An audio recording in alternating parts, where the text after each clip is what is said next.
নিয়মিত মডেলিং করেন সচিনের কন্যা সারা। সামাজিক যোগাযোগ মাধ্যমে তার ফ্যান ফলোয়ার্সের সংখ্যাও কম নয়। তাই এমন খবর কিছুদিন পরপরই শোনা যায় সাবেক ভারতীয় ক্রিকেটার সচিন টেন্ডুলকারের কন্যা সারা টেন্ডুলকার বলিউডের নাম লেখাবেন। এবার সারা নিজেই জানালেন বলিউডে নিজের নাম লেখা নিয়ে। সারা পরিষ্কার করে জানিয়ে দিয়েছেন তিনি মোটেই ছবিতে অভিনয় করবেন না।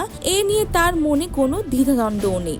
সম্প্রতি ভোগ ইন্ডিয়াকে সারা বলেন, আমি চুপচাপ প্রকৃতির মানুষ, ক্যামেরা দেখলে ভয় পাই। যতই ছবির প্রস্তাব আসে আমি সব না করে দিই, কেননা আমি সত্যিই বিশ্বাস করি আমি কাজের প্রতি সুবিচার করতে পারবো না।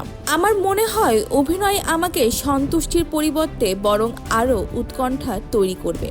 বিভিন্ন ব্র্যান্ডের প্রচার ও ম্যাগাজিনের শুটে খুব স্টাইলিশ পোজ দেন সারা, কিন্তু অভিনয়ের ক্ষেত্রে মানা কেন? এই বিষয়ে সারা জানান, আমি ফ্যাশন লাইফস্টাইলে কাজ করি ক্রিয়েটর হিসাবে, কিন্তু শুধুমাত্র সেই সকল কাজই নিই যেটা আমার মনে হয় ঠিকঠাক আছে। সব প্রস্তাবে আমি হ্যাঁ বলি এমনটাও নয়।